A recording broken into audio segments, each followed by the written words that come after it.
Tifal, selamat siang. Ini nampaknya sidang terkait perintahan penyidikan sudah selesai atas nama terdakwa Arif Rahman Arifin. Tadi ada pemeriksaan saksi dari digital forensik yang sempat kami amati sedikit, termasuk juga keterangan yang disampaikan oleh kuasa hukum dari terdakwa. Apa yang bisa Anda sampaikan di sini, apa yang menarik atau adakah fakta baru dari hal-hal yang sudah disampaikan oleh ahli, termasuk juga respon daripada pihak kuasa hukum terdakwa?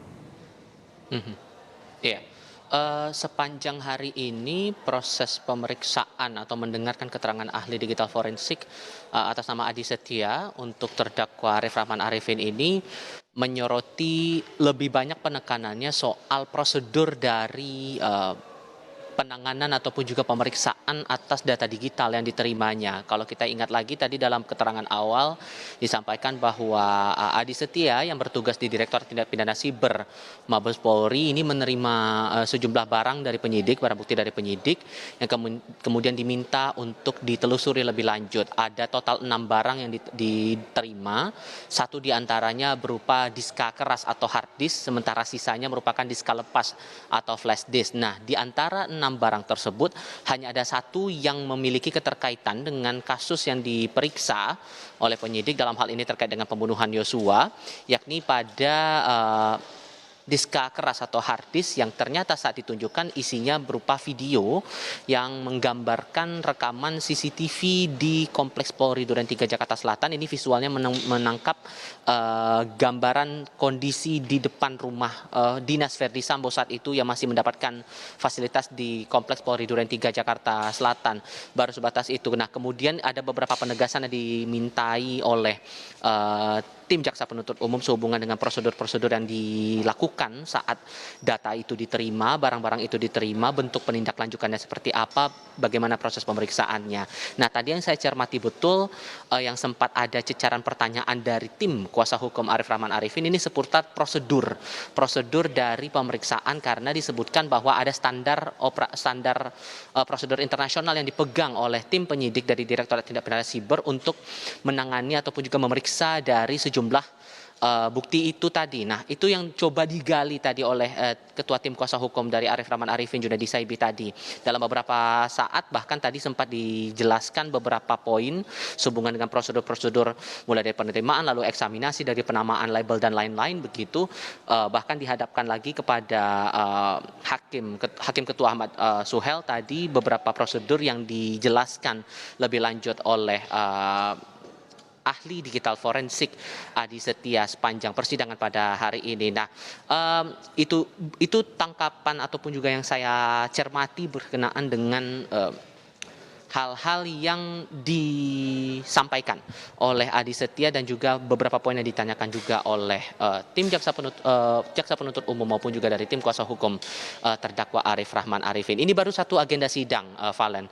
Agenda berikutnya atau agenda yang juga masih berjalan seiring sejalan dengan agenda Arif Rahman Arifin ini juga berlangsung saat ini di ruang sidang 3 Pengadilan Negeri Jakarta Selatan untuk terdakwa Irfan Widianto. Ada 2 saksi mahkota yang sampai dengan saat ini masih memberikan keterangan di muka sidang, yakni Cuk Putranto dan juga Baikuni Wibowo. Awalnya ada satu saksi ahli yang coba dihadirkan. Satu ahli maksud saya yang coba dihadirkan di persidangan, namun ahli tersebut dikonfirmasi tidak bisa hadir dalam sidang pada kesempatan kali ini, sehingga hanya 2 ahli tersebut yang 2 saksi tersebut, Baikuni dan juga Cuk, yang diperiksa saat ini atau diminta keterangannya di muka persidangan. Sementara untuk sidang terhadap terdakwa Arif Rahman Arifin, awalnya rencananya ada 2 orang. Selain ahli digital forensik tadi, juga ada satu ahli lainnya, ahli hukum pidana, Effendi begitu. Tapi dikabarkan tadi di awal persidangan oleh tim jaksa penuntut umum, ahli pidana tersebut tidak bisa hadir dalam kesempatan kali ini dan diminta untuk bisa dihadirkan pada sidang kesempatan berikutnya. Valen.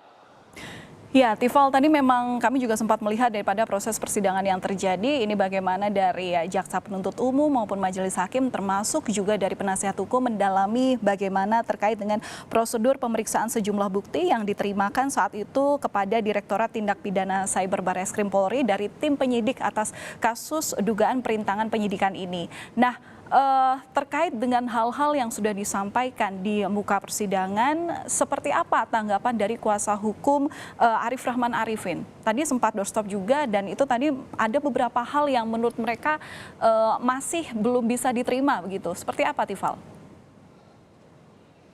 Karena tadi bahkan sebelum keterangan pers disampaikan selepas sidang tadi sempat ada perbincangan dengan awak media dengan Junaidi Saibi tadi selaku ketua tim kuasa hukum dari Arif Rahman Arifin. Tadi dijelaskan sebelum sidang bahwa sebetulnya ini tidak punya keterkaitan yang cukup kuat sebetulnya dengan posisi Arif Rahman Arifin sebagai terdakwa dalam kasus ini dihadirkannya ahli digital forensik tersebut, sehingga pada akhirnya yang coba digali selanjutnya oleh tim kuasa hukum dari terdakwa ini sehubungan dengan prosedur-prosedur itu tadi, karena mereka tampaknya sudah mempelajari, dari tim kuasa hukum sudah mempelajari prosedur-prosedur yang diterapkan itu sesuai dengan penerimaan ISO yang didapatkan oleh tim DTP Cyber, apakah prosedur itu sudah dijalankan atau tidak. Tapi dari tim dari ahli digital forensik menyampaikan bahwa tugas dia hanya menerima dan memeriksa sesuai dengan tupoksi yang ia lakukan sebagaimana tugasnya untuk mendalami atau memeriksa data-data digital tersebut dari 6 barang yang saya sampaikan tadi di awal, termasuk salah satunya yang berisi